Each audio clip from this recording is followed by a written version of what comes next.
నమస్తే అండి. ఈరోజు నేను చాలా హెల్తీ అయిన బీరకాయ తాలింపు అండి. ఇది బాలింతలకి చాలా బాగుంటుందండి తినడానికి. నూనె వేడెక్కిందండి, తాలింపు వేసుకుందాం మనం. జీలకర్ర, ఆవాలు. నేనైతే పల్లి నూనెతో చేస్తున్నానండి. అదే బాలింతలకు అయితే మనం పప్పు నూనె, అదే నూనె అంటారు కదండి, దాంతో చేసుకుంటే బాగుంటుంది. మనం ఇందులో ఎండుమిరపకాయలండి, మనం కారం కాదండి, ఉత్తి మిరపకాయలతో చేసుకుంటున్నాం. కారం వేయట్లేదు ఇందులో అట్లా. అందుకని ఎక్కువ ఎండుమిరపకాయలు, పచ్చిమిరపకాయలు వేసుకుంటున్నామండి. 4 వెల్లుల్లిపాయలండి,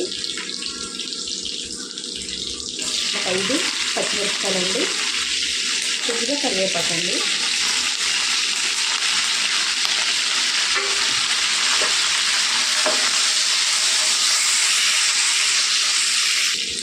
చూడండి ఎండిపోయాయి కదండి. ఇందులో మనం బీరకాయ వేసుకుందాం. చూడండి బీరకాయలండి నేను పోసుకొని ఉప్పు కలిపి మొత్తం పిండేసి ఉంచుకున్నానండి. ఇందులో నీళ్ళన్నీ పిండేసుకున్నాం. అలాగైతేనే బాగుంటుంది వేపుడు. వేసేసుకున్నాం మనం.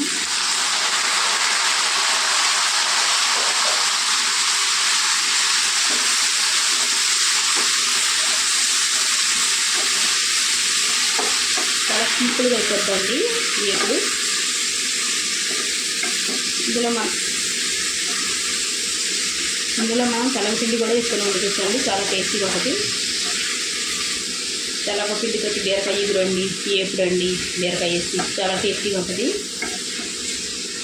చాలా సింపుల్గా కూడా అయిపోద్దండి. ఇందులో ఇప్పుడు మనం పసుపు వేసుకుందాం. ఆల్రెడీ నేను ఉప్పు వేసాను కదండి, చూసుకొని వేసుకుందాం. కొద్దిగా వేగిన తర్వాత వేసుకుందాం. ఉప్పు, పసుపు వేసుకుందామండి.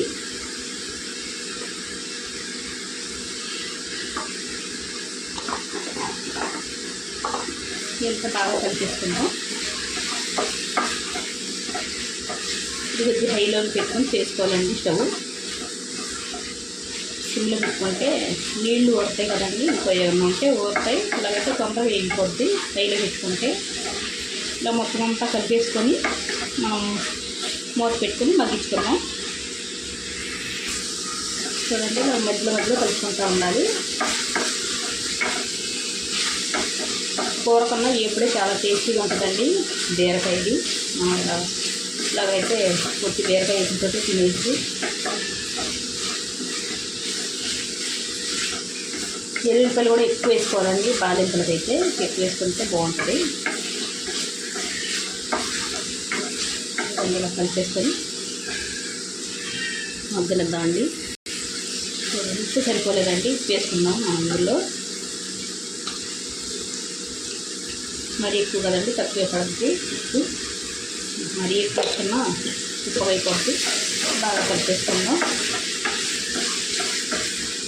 దగ్గరంతా వండుతారండి. ఇక్కడ వండిపోతుంది. కింద కొద్దిగా కలుపుకుంటూ ఉండాలి. మళ్ళీ దాని మీద మనం మంచకుండా వేసుకోవాలండి. ఇలాగా చూడండి. ఇలా నూనె ఇలా సపరేట్ అయిపోయింది చూసారా.